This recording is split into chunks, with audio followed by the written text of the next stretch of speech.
Jadi kita sebetulnya dialihkan persoalannya dari materi ke persona. Jadi ini yang disebut sebagai pembunuhan karakter Ubed. Padahal Ubed karakternya nggak bisa dibunuh karena justru karakter Ubed adalah anti korupsi. Jadi sebetulnya Ubed itu dicecar oleh mereka yang nggak punya otak, yang sebetulnya ingin menghalangi orang untuk membersihkan korupsi itu. Jadi udah kita anggap aja bahwa gorong-gorong memang lagi mengerahkan isinya untuk menghalangi Ubed. Padahal Ubed nggak pernah masuk gorong-gorong, dia selalu berjalan di atas trotoar. Kita biarkan ini jalan buruk ini betul-betul menghasilkan lubang-lubang dulu, baru kita ratakan sekaligus kan. Nah kalau kita ratakan sekarang, ya enakan yang petahana, rejim petahana ini akan menikmati hal yang sebetulnya harus mereka yang bertanggung jawab. Jadi biarkan jalan itu rusak sepenuhnya, karena yang akan lewat di situ adalah kekuasaan. Jadi kekuasaan akan tergelincir di jalan yang dia rusak sendiri itu.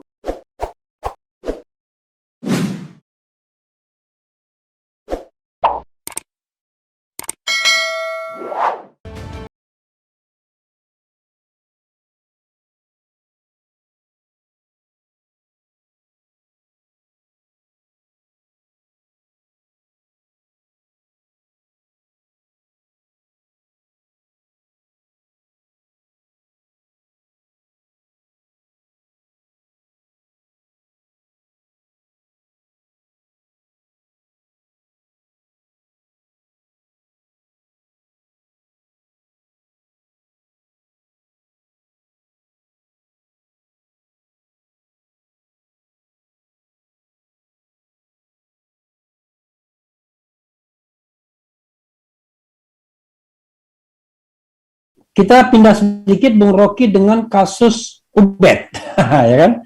Ubedillah Badrun, yang jelas dia melaporkan sebuah fakta dan data. Tentu fakta dan data itu kan harus diverifikasi, diinvestigasi oleh KPK. Bukan Ubed yang harus memverifikasi dan menginvestigasi fakta dan data itu. Dia hanya menyodorkan ini ada faktanya, ada datanya. Silakan investigasi. Tapi ada kesan misalnya kalau kita lihat di talkshow di televisi ya, malah Ubednya yang dipojokkan, ya kan? Orang menuntut mana korupsinya, ya kan? Mana tindak pidana pencucian uangnya? Saya pikir, ya kok berat banget fungsi orang untuk mengadukan sebuah fenomena, padahal mengadu sendiri sudah berat, ya kan? Belum lagi dia diadukan balik. Silakan Bang Rocky. Itu ajaibnya, mereka yang membenci Ubed itu akhirnya jadi pro-koruptor kan. Loh, Ubed nggak pernah terlibat dalam korupsi. Ubed adalah dosen sosiologi politik yang paham variabel kekuasaan di dalam isu korupsi kan. Itu yang distudi oleh Ubed. Nah, studi Ubed itu teori tentang power game di dalam sistem pemerintahan kita yang kemudian menyebabkan surplus kekuasaan pada beberapa orang dan itu menyebabkan korupsi. Itu kan teori besarnya begitu. Nah, Ubed tahu teori besar itu. Lalu dia bertemu dengan fakta empiris, yaitu naiknya akumulasi kekayaan dari dua anak presiden. Lalu dia mulai berpikir, apa yang salah di dalam pikiran itu? Dia hanya menghubungkan teori besar politik ekonomi dengan fakta adanya kemungkinan money laundering. Dan Ubed terangkan itu dengan bagus, dengan argumen di semua stasiun TV. Jadi yang mesti digugat itu adalah cara berpikir Ubed, yaitu metodologinya, bukan menyerang Ubednya tuh. Kalau dibilang Ubed faktanya mana? Ya Ubed bawa data itu sebagai data akademis. Dan tugas dari KPK adalah membantu Ubed untuk membuktikan itu nanti itu. Jadi kalau dibilang nanti kalau Ubed nggak bisa buktikan, ya nanti aja kan. Kenapa sekarang takut kan? Dan Ubed punya persiapan data. Saya tahu Ubed adalah researcher yang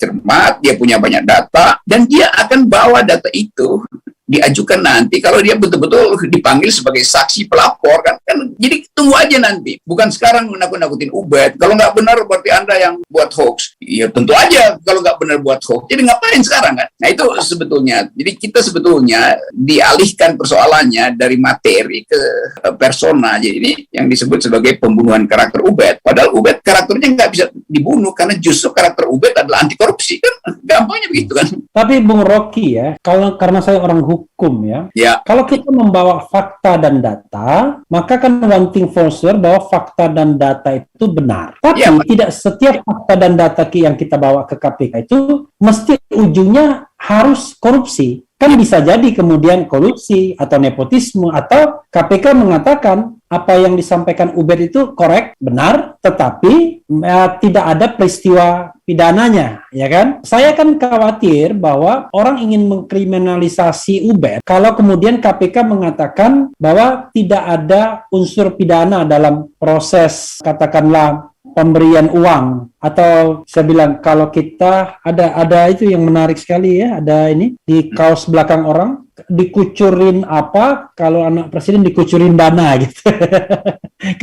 kalau rakyat dikucurin apa, lupa itu. Nah, dalam proses pengucuran dana dari perusahaan Ventura ini ya, perusahaan modal Ventura ini, KPK kan bisa saja mengatakan tidak ada peristiwa pidananya. Tapi kan tidak berarti yang disampaikan Ubed itu salah sehingga dia pantas untuk dikriminalkan. Kalau begitu nanti orang yang melaporkan pada nggak mau berpartisipasi karena dia yang harus menjamin bahwa apa yang dilaporkan harus menjadi korupsi, peristiwa pidana. Padahal kan itu kalau misalnya kita bisa menentukan bahwa ini pidana atau nggak pidana, nggak usah KPK, kita aja kalau begitu.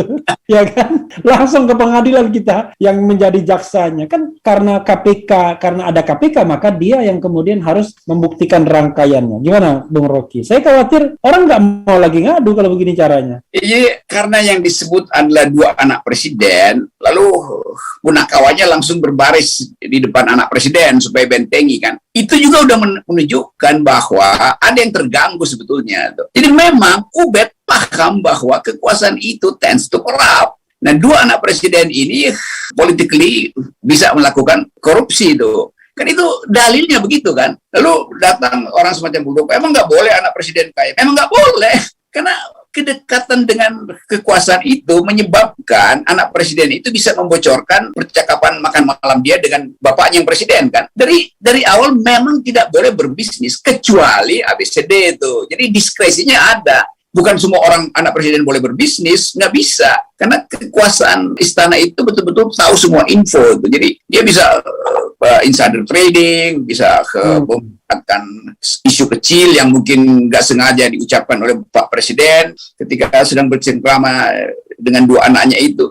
Jadi intinya memang nggak boleh, tapi kemudian nanti diberi semacam diskresi, kecuali betul-betul terbuka, kecuali betul-betul masuk akal, kecuali betul-betul tidak ada kecurigaan. Nah, Ubed justru mencurigai ada yang tidak terbuka. Karena itu dia lakukan riset. Nah, riset itu dia sampaikan sebagai riset akademis pada KPK. Kan nggak bisa dia ucapkan di panggung seminar kan, karena dia nggak boleh lagi seminar kan. Kan rektor kan melarang seminar tentang omnibus law, dilarang seminar tentang korupsi kekuasaan, dilarang. Jadi Ubed akhirnya memilih jalan terakhir, yaitu menyampaikan hasil pikiran, hasil riset secara konseptual pada KPK. Ya tinggal KPK putusin kan, oh ini bukan, ini salah, ini harusnya masuk pengadilan perdata aja, ini isu money laundering, ini sebaiknya pergi ke PPATK, kan gampang kan. Jadi sebetulnya Ubed itu dicecar oleh mereka yang nggak punya otak, yang sebetulnya ingin menghalangi orang untuk membersihkan korupsi itu. Jadi udah kita anggap aja bahwa gorong-gorong memang lagi mengerahkan isinya untuk menghalangi Ubed. Padahal Ubed nggak pernah masuk gorong-gorong, dia selalu berjalan di atas trotoar. Ini menarik tadi ya,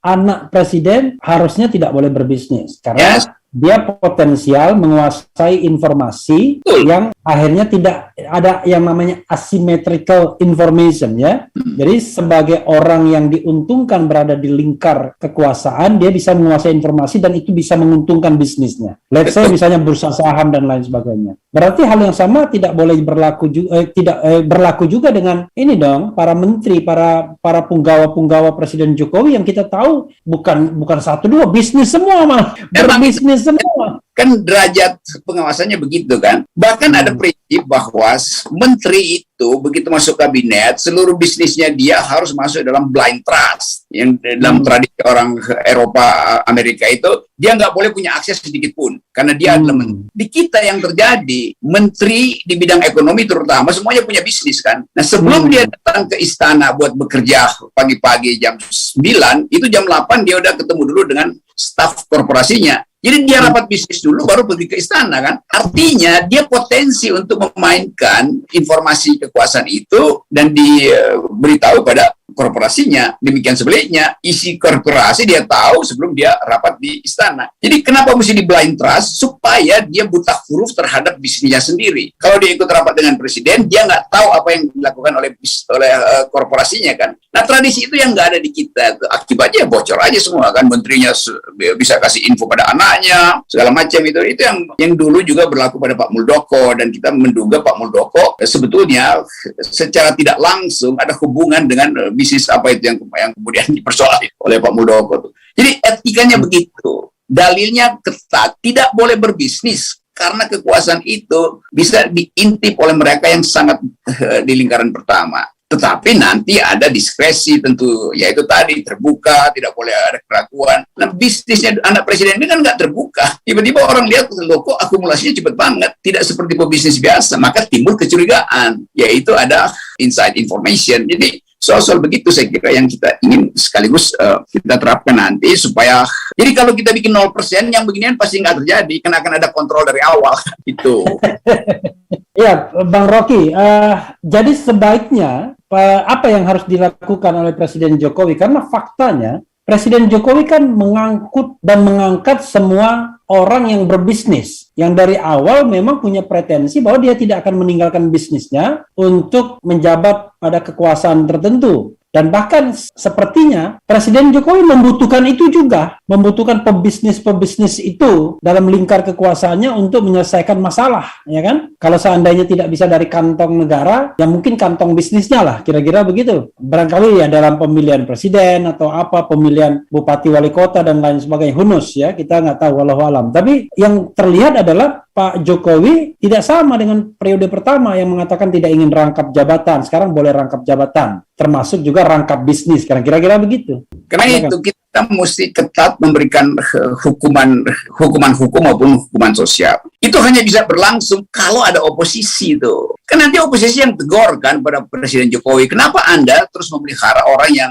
mengijon Anda dulu kan? Yang ada soal waktu dia mau pemilihan, dia diijon, udah pasti dong bahwa pebisnis itu kasih uang banyak tuh. Tetapi aturannya tetap, begitu dia masuk kekuasaan, masa bodoh dengan pengijon itu, nggak boleh. Nah, kita nggak bisa bilang nggak boleh, karena yang boleh bilang nggak boleh itu cuma oposisi. Kan di Amerika juga begitu, seluruh partai Demokrat itu pasti ada oligarkinya, Republik juga ada oligarkinya. Tetapi begitu kebijakan dibuat, Demokrat beroposisi pada Republik, Republik beroposisi pada Demokrat, sehingga oligarkinya itu pasti hati-hati. Dan diatur sedemikian rupa secara ketat bahwa batas keterlibatan oligarki itu cuma sekian persen, supaya presiden punya ruang manuver yang tidak diikat oleh oligarki pengijon ini. Jadi kita nggak ada soal-soal begitu. Karena itu Ubed jadi orang yang kritis, Refli Harun jadi orang yang sangat nyinyir terhadap potensi itu.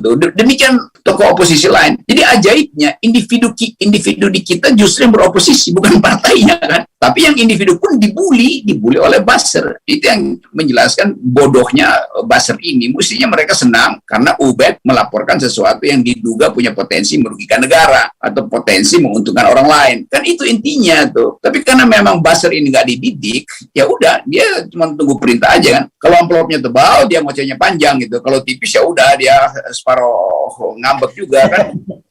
Yang menjadi masalah adalah sudah peran oposisi tidak dimainkan oleh parlemen, ya kan, dan dimainkan oleh individu, tapi konsekuensi kena undang-undang tentang hoax ya dengan ancaman 10 tahun, undang-undang tentang ujaran kebencian dengan 6 tahun, kemudian undang-undang mengenai penghinaan atau fitnah 4 tahun. Ini kan terjadi dan itu real, sudah terjadi. It happens dengan Sahganda Nainggolan, Jumhur Hidayat, Anton Permana, dan juga ya beberapa bahkan ulama penceramah begitu. Gimana Bung Rocky melihat ini? Ya, mesti ada undang-undang yang justru memenjarakan orang yang melaporkan orang yang anti korupsi itu, melaporkan orang yang sedang menegakkan demokrasi, kan begitu harusnya kan. Tapi udah, ini kita anggap aja bahwa pembusukan ini akan terus berlangsung. Jadi kita dorong aja supaya political decay ini berlangsung sempurna. Tanggung juga kalau kita perbaiki bangsa ini di tengah jalan seperti sekarang. Nanti nggak ada pelajaran total. Jadi kita biarkan ini jalan buruk ini betul-betul menghasilkan lubang-lubang dulu, baru kita ratakan sekaligus kan. Nah kalau kita ratakan sekarang, enakan yang petahana, rejim petahana ini akan menikmati hal yang sebetulnya harus mereka yang bertanggung jawab. Jadi biarkan jalan itu rusak sepenuhnya, Karena yang akan lewat di situ adalah kekuasaan. Jadi kekuasaan akan tergelincir di jalan yang dia rusak sendiri itu. Kira-kira begitu. Ini doa politik ya, bukan doa politik dan itu sah ya dalam bernegara. Dalam bernegara secara politis bagus. Ya, Bung Rocky, silakan closing statement mengenai UBED ini. UBED memberi kita harapan bahwa tradisi akademik itu masih berlangsung, kendati di luar sistem. Kita nggak bisa berpikir ada tradisi akademik di dalam universitas. Seluruh dosen, dekan, segala macam itu diatur langsung oleh rektor dengan punishment gaji, segala macam itu. Sehingga banyak akademisi yang akhirnya berbohong bahwa seolah-olah melakukan riset, padahal sebetulnya hanya ingin dapat kum. Nah, UBED keluar dari sistem itu. Dia ingin dapat kum dari gerakan sosial. Jadi kalau UBED dipecat nanti dari tempat dia mengajar dan kumnya hilang, dia tetap dapat kum dari sejarah, dapat kum dari Refli Harun, dapat kum dari FNN, dapat kum dari kami, dapat kum dari oposisi. Jadi UBED betul-betul jalan pikiran alternatif secara akademis. Nah, sebetulnya para akademisi harus malu melihat UBED sendirian bertengkar dengan kekuasaan. Padahal kampus didesain untuk bertengkar dengan kekuasaan. Tapi sekarang kampus jadi sekedar subscriber dari kekuasaan. Nah, itu bahayanya. Saya himbau para dosen pulihkan masyarakat, jadilah subscriber dari Refli Harun dicecar. Itu gunanya. Daripada subscriber dari istana ya, karena istana tidak ngajak berpikir dia, tapi mendoktrin ya, gitu. Karena, yes.